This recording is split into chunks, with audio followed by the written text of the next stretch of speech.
Hey, Dad. Hey, Dad. Just stop real sudden. Hey, Dad. Hey, look who's here. Hey, look who's here. Hi. Hey.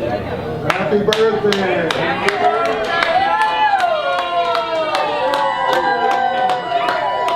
Thank you, Bob. Yeah. Okay. Come on in. Happy birthday to you. Happy birthday to you. Happy birthday, dear. Happy birthday to you. I don't have no.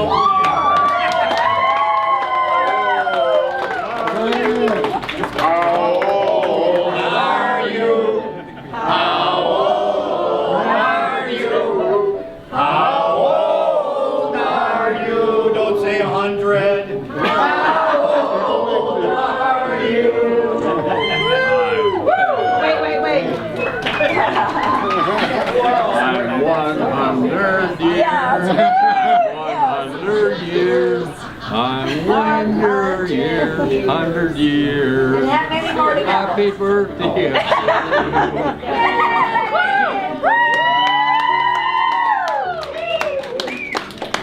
Come on in. Come on in. Hi, Uncle John. Good to see you, buddy. And your cousin Sally?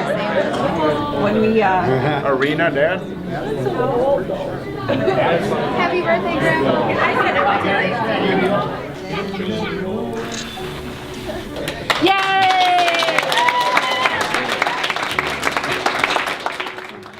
But I think we'd be remiss if we didn't take a few moments to acknowledge the life of our dad. All right, John W. Schoonenberg was born on November 25th, 1913. You know, you just try to think about what's transpired over your lifetime. And when I started looking at the history of the last 100 years, you could fill this room.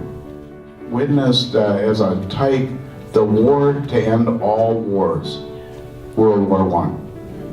And in at 16, Wall Street collapsed. It was the start of the greatest depression that this country has ever endured. Now this was the Depression. People didn't have jobs. But Dad somehow found work and earned money to be able to pay his way to go to college. And to college he went. He went to Marquette University. He enrolled in the School of Business Management. He majored in accounting. He joined the business fraternity Delta Sigma Pi, and he graduated from Marquette University in 1936. Shortly after embarking upon this career in business, two very significant events occurred in his life that changed his life and indirectly ours forever. First, Dad had the luckiest day of his life. He met a beautiful young woman from New Glarus, Wisconsin, whose name was Iona H. Henney. Dad was quite a dude, actually. If you look at some of the pictures on the table out here, you'll see that he was tall, lanky, handsome, had this big shock of black hair, and he wore these very fashionable suits. So he was quite the young man in his day. Persistence and patience and perseverance paid off. Dad finally convinced Ione to marry him, and they got married, lived happily ever after for 60 years. When Dad completed his training in officer candidate school, he was commissioned as a second lieutenant and was assigned to duty in Cheyenne at a training fort in Cheyenne, Wyoming, where he and my mom had their first child, John. The second event that occurred, however, was when Germany declared war on the United States and the Japanese bombed Pearl Harbor. Dad was drafted, like millions of other young Americans. And then World War II, when you were just 26 and you were a big part of it, World War II broke out, required your service. Atomic bombs dropped at Hiroshima, Nagasaki. Dad landed on the beaches of Normandy in the town of Cherbourg. And I recall him telling us that when he offloaded his truck, Dad was assigned as a a truck company commander. I remember the story Dad told me about when he landed in Schoonenberg. The Germans had still not vacated the city and were still bombing the port. And he told me the story about where he had to sleep in the rain under his Jeep. And when the war was finally concluded, thankfully he came home safely, but he came home a highly decorated citizen soldier. For that, Dad, we thank you for the service.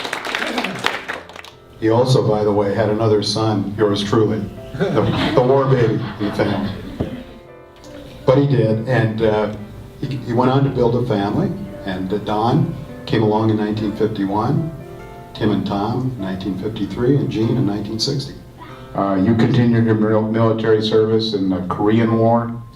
That he now, being serving as a reserve officer, was again called up for duty in connection with the Korean War conflict. And Dad was assigned to duty in Japan. You raised a family during the uncertainties of the Cold War. 50 years ago, half your life ago, John F. Kennedy was assassinated. The Berlin Wall fell. You witnessed the unraveling of communism.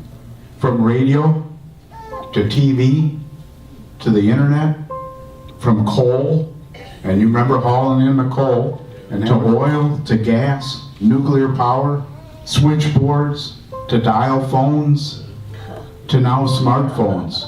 And Dad was one of the first guys to have a BlackBerry. Yeah. Unthinkable autos, airplanes, jets to rockets, men on the moon, unbelievable advances in medicine, science, and technologies that I can't even pronounce. 100 years is a long time. These happenings and events all helped you to who you are. This is from the president of your alma mater, Marquette University, and hereby recognize and honor John W. Schoonenberg in celebration of his 100th birthday, signed commemorating the 25th day of the month of November 2013. Congratulations. Now, therefore, be it resolved that I, Scott Walker, Governor of the State of Wisconsin, do hereby congratulate John W. Schoonenberg on his 100th birthday and wish him many more.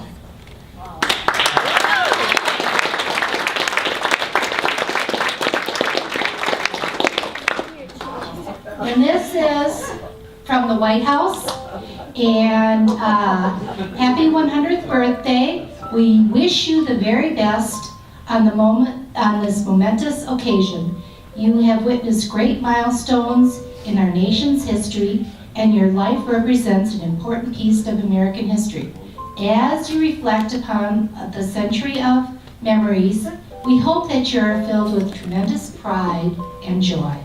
Congratulations on your birthday, and may you have many more happy years ahead. From the President of the United States and the First Lady. Now, you have a number of grandchildren here, many of whom have asked for the opportunity to pay you tribute and perhaps tell us a story about you. A grandpa is like a best friend. Caring, Helping, funny, and always wins Scrabble. And I said, Grandpa, there's probably a lot of ladies in that place that you live. Are any of them cute? And he's like, Kelly, no one at my age is cute.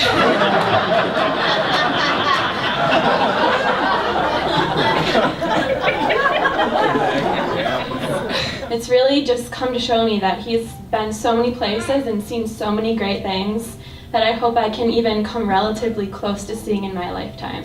You are a joy to have around, and you are always interesting. You always tell the most fascinating stories.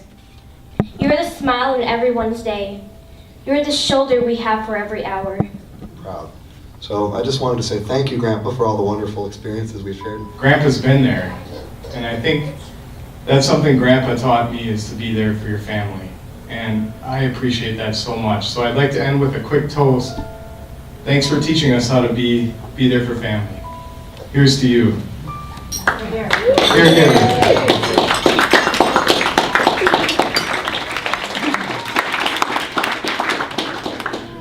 Really, it's more than I really deserve.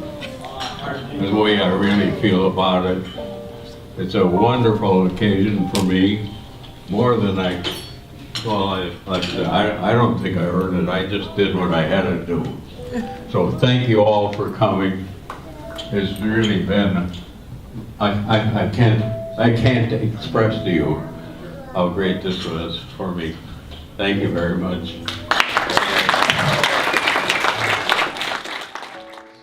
A century, 100 years.